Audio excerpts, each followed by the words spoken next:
This is Pete Feenstra, www.getreadytorock.com. Talking to the sessioneer, jammer, band leader, producer, singer-songwriter, and right now, major solo artist, Mr. Steve Lukather. Hi, how's it going? Well, that was an intro. Yeah, well, there you go. That's 30-odd years of your history encapsulated in 60 seconds. We're over here to talk about the new album, All's Well That Ends Well. Is that a kind of conceptual title? Does that refer to the fact that you're now no longer in Toto? And well, it's been a very, very messed up year for me, man. You know, I mean, life-changing year. I mean, my mom passed away a few months ago. You know, I mean, I'm at that age where that happened. I'm an orphan now, so I'm the next guy in line to take the dirt nap, which is kind of scary. Yeah.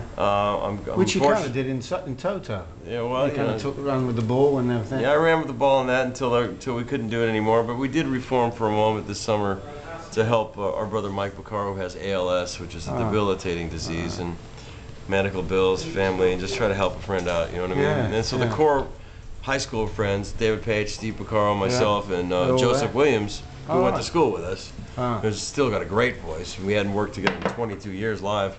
We were all friends, and we decided to get together and help him out, and went out and had a ball.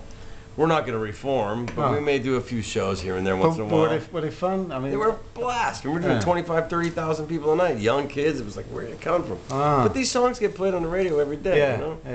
And, you know, we never thought it was going to last that long. God, you know? I mean, the reason why I kind of split the band, because at the end I was the last man standing. Everybody else had retired, quit, or in some cases, Jeffrey passed away. Mike got ill. I figured that's enough, you know? I know. Kind of a mixture of the creative juices running out, but also the commercial cycle has gone. Yeah, I mean, you know, I didn't want to beat it to death. You know, I mean, there were some fantastic musicians that replaced some of the guys, but you know, the sound of the band completely changed, and then there were some business things and some other shit. The stuff that ruins a band. I wanted to bow out gracefully, you know. So, how long have you been working on this project now? Oh, I started in January on this one. You did? And you know, all's well that ends well. It's kind of a metaphor for my life. You know, unfortunately, I'm going through a divorce, which is killing me. You know, I still love my wife very much, but you know, there's some things that just you can't fix.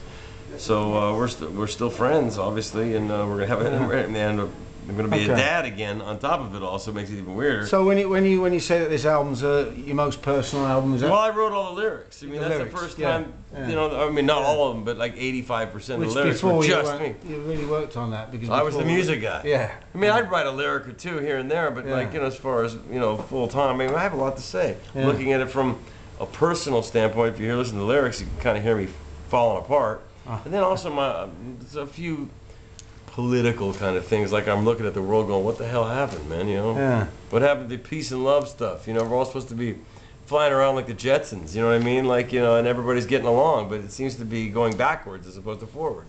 So just a guy, you know, an older guy now in my 50s, kind of living through the music business for 35 years, seeing it all change for the better and for the worse, you know? It's just my take on it, instead of writing songs. What's the name of that song, World? Watching the World. Yeah.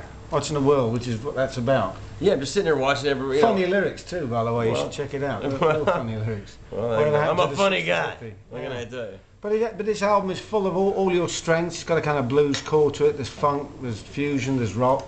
Well, I mean, I like lots of different kind of music. I mean, some people only listen to the style of music they play. I mean, I'm one of these kind of guys. You know, as a session musician, I played in every style of music there is. I work with artists who's diverse. You know, from jazz guys to rock guys to pop people to country music to. But were your side projects at that time, were they a kind of a filter for that? Because when you went in to do the sessions, you had to do what you had to do.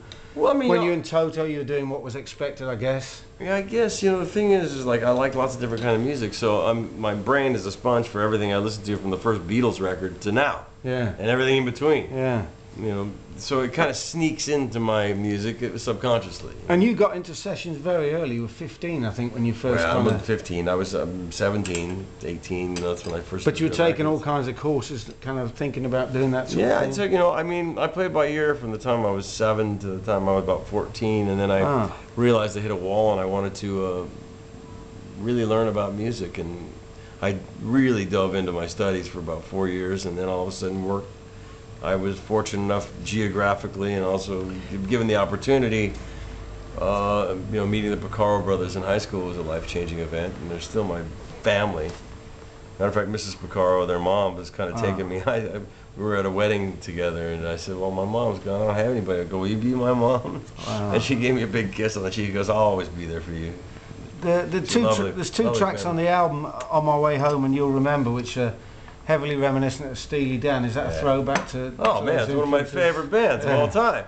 I mean, I wear my influences on my sleeve. Anything that you hear that's reminiscent of something is I've said, but yeah, of course. Yeah. I mean, I didn't steal it, but it was certainly influenced by it. Yeah, I love their music, man. But getting back to your lyrics that we were just talking about a moment ago, for somebody who's struggled with lyrics in the past, you've said that yourself. Yes. Songs like Darkness in My Life, Flash in the Pan and Brody's are really confident songs, and they're kind of heartfelt as well as being Well, funny. I've been doing it for 35 years now, you know, and I've kind of gotten better at it, and I'm not afraid of it. I have more to say now. Right. You know, As we all do before at I that was age, before I was like, you know, really kind of shy about it. I didn't really want to, you know, I didn't know what to say. I thought it was, it just flowed out of me, man. And you know, when you're lucky enough to have that flow start on a creative level, then I just went with it. I'm really proud of the lyrics, and I worked really hard on this record. I mean, I put 6 months of my life. Yeah. You think it's your best album?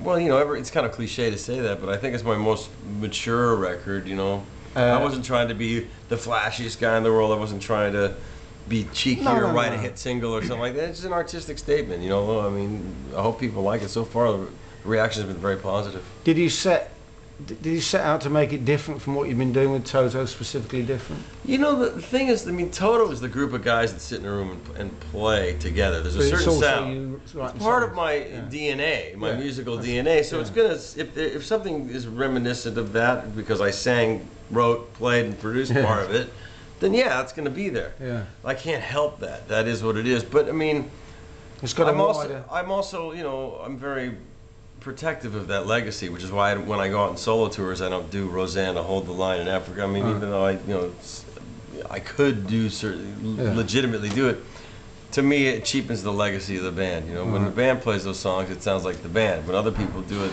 it sounds like a karaoke version of it.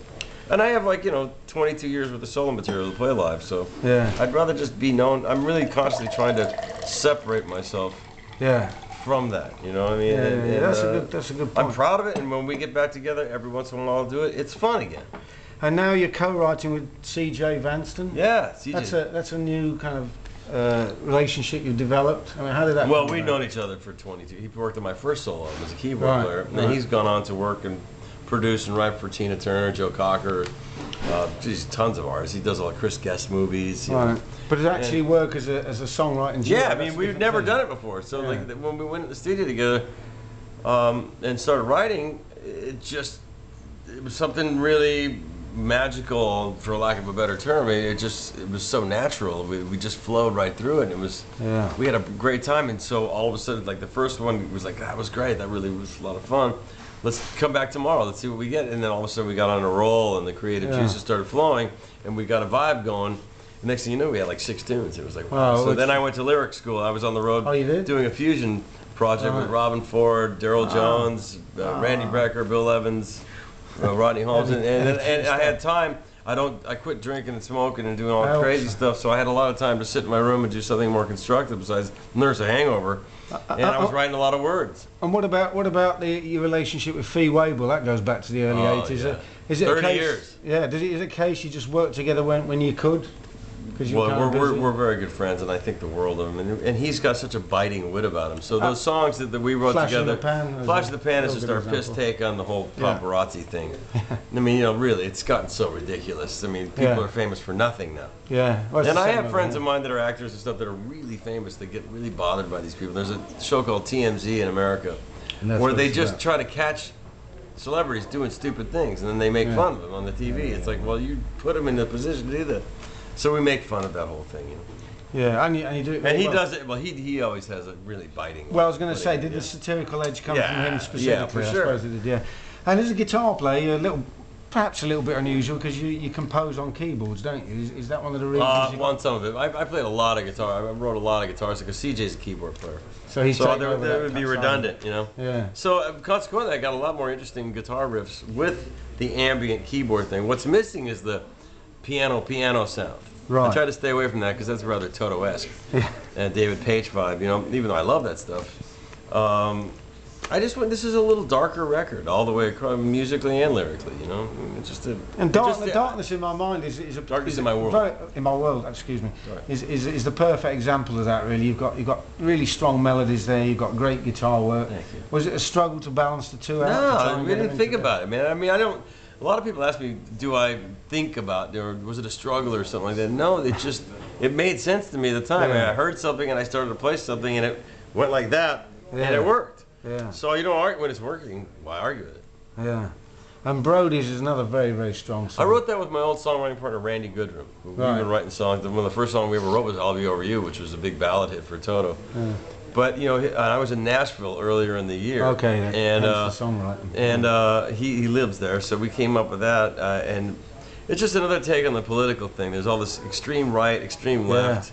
And there's guys these bloggers, which are like just a bunch of raving maniacs for the most time. And then, you know, stream of consciousness. People don't ever really back check their facts. Right. So you know, if somebody blogs something, people take it at face value. So this is a story about a guy sitting. Brody's is a bar.